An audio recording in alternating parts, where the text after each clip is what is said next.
The true reason why all of America's enemies should still fear the B-1 bomber. Huge yet surprisingly sleek and agile, the U.S. Air Force's B-1 Lancer strategic bombers, popularly dubbed Bones for B-1, circles over battlefields in Syria and Afghanistan like angels of death dispensing GPS-guided bombs from on high. Yet the B-1 started out as an overpriced nuclear bomber that was arguably obsolete by the time it entered service. Thus, a bomber designed to dodge Soviet surface-to-air missiles and interceptors found its niche battling ISIS insurgents.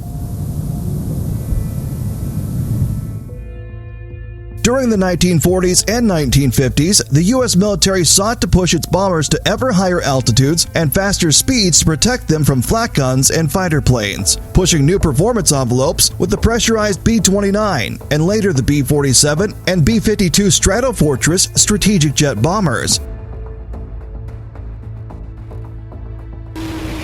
But by the early 1960s, the shoot-down of high-flying U-2 spy planes over China and Russia by surface-to-air missiles made it clear that altitude no longer offered dependable protection. The Air Force tried developing the huge XB-70 Valkyrie bomber to sustain speeds over 3 times the speed of sound, but the Soviets countered with a Mach 3-capable MiG-25 Foxbat interceptor. The Pentagon gave up on the Valkyrie in 1962 and began investing more in ground and submarine-launched ballistic missiles to provide nuclear deterrence.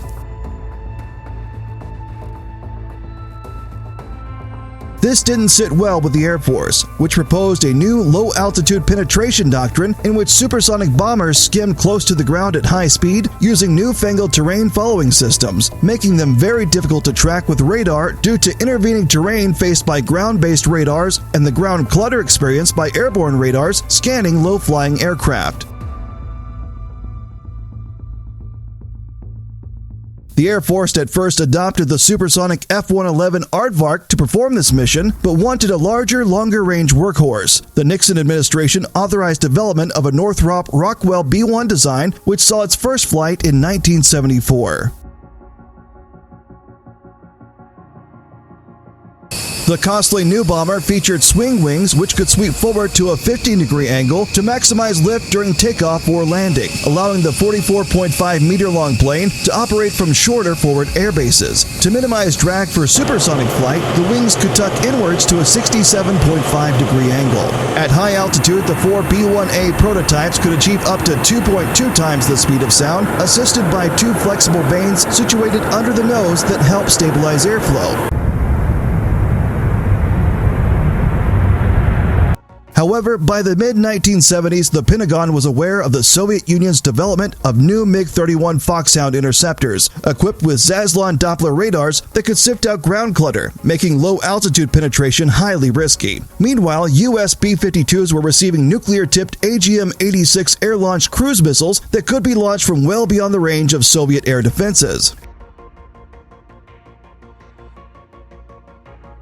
Advised that the air-launched cruise missiles were adequate and the B-1's concept was outdated, President Jimmy Carter canceled the expensive B-1 in 1977, believing it more sensible to invest in the top-secret B-2 stealth bomber instead. 4 years later, a newly elected Reagan, who had blasted Carter for canceling the B-1, revived the Bones with an order for 100 aircraft. This time, the Air Force sought a cheaper revised B-1B model, which could fly further, up to 6,000 miles, with heavier payloads but at a reduced high-altitude speed of Mach 1.2, or 830 miles per hour, or Mach 0.95 at low altitude. This was because the aircraft's 4 F-101 afterburning turbofans nestled into the wing roots were no longer designed to swing back with the wings. There was no longer any pretense that the B-1 would outrun fighters and air defense missiles.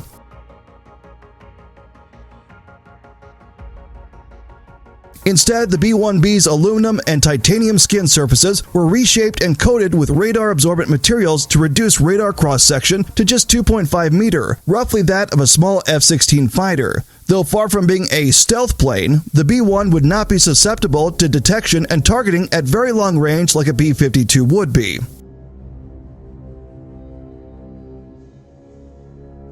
The crew of 4 included a pilot, co-pilot, weapons officer, and a defensive system officer, who operated a suite including powerful radar jammers and oversized flares for decoying heat-seeking missiles. An APQ-164 passive electronically scanned array, multi-mode radar designed for low probability of intercept, could snoop out the positions of enemy fighters and radars as well as scan the ground for specific targets.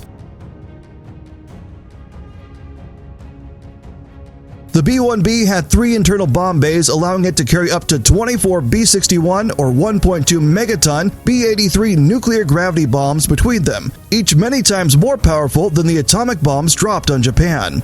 Alternately, the B-1 could lug up to 84 Mark 82 500-pound gravity bombs, or the equivalent of weight in larger bombs. A theoretical maximum bomb load of 125,000 pounds was never implemented operationally. The first of 100 B-1Bs built were rushed to service in 1987 at the eye-watering price of $250 million each. However, the Lancer suffered a string of early mishaps, ranging from engine fires to the defensive countermeasures jamming the B-1's own radar. These kept the bomber out of action during the 1991 Gulf War. When the Soviet Union collapsed the same year, the nuclear bomber's raison d'etre seemed to go with it.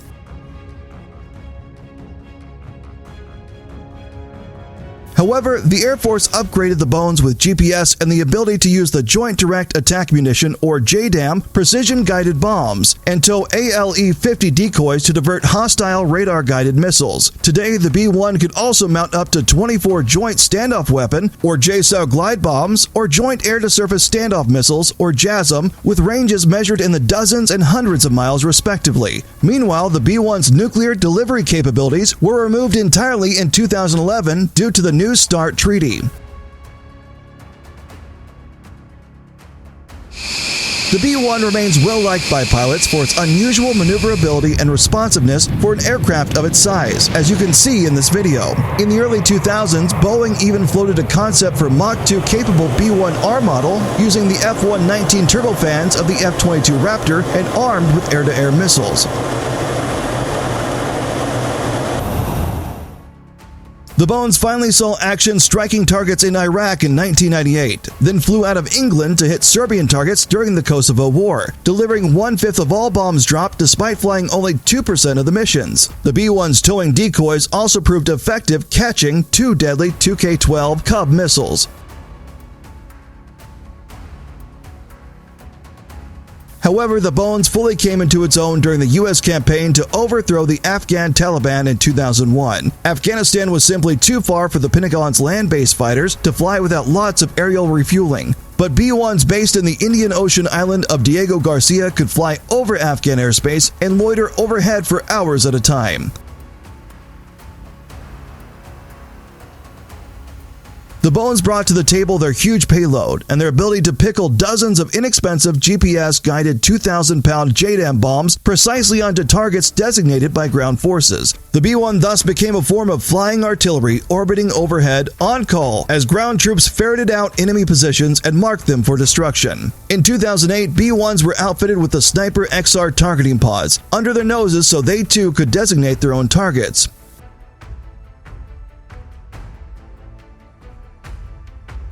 Bones went on to deliver huge bomb loads in conflicts in Iraq, Libya, and Syria. For example, B-1s played an instrumental role in preventing the fall of the besieged Kurdish enclave in Kobani, Syria in 2014, dropping 660 bombs that killed an estimated 1,000 of ISIS fighters. 4 years later, Lancers were used to launch 19 JASSM cruise missiles as part of a punitive strike against Bashar al-Assad. As of 2017, 62 B-1s remain in service, with the 7th and 28th Bombardment Wings based in Texas and South Dakota respectively, though aircraft are often operationally deployed to Diego Garcia and Al Udeid Air Base in Qatar.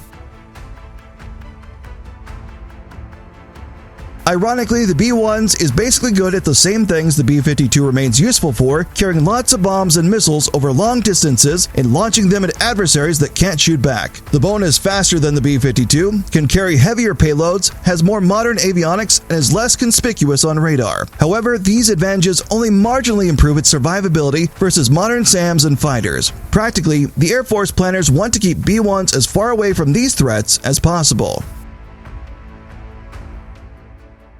The Air Force plans on retiring the B-1 bomber by 2036, while the B-52 is slated to remain active well into the 2040s and possibly beyond. While the B-1 is slightly cheaper to operate at $63,000 per flight hour, the B-1 reportedly is more difficult to maintain, up to 74 man-hours of maintenance for every flight hour, and thus suffers from lower readiness rates of 50%. The B-52 comes out to 62 hours and 80% in these metrics.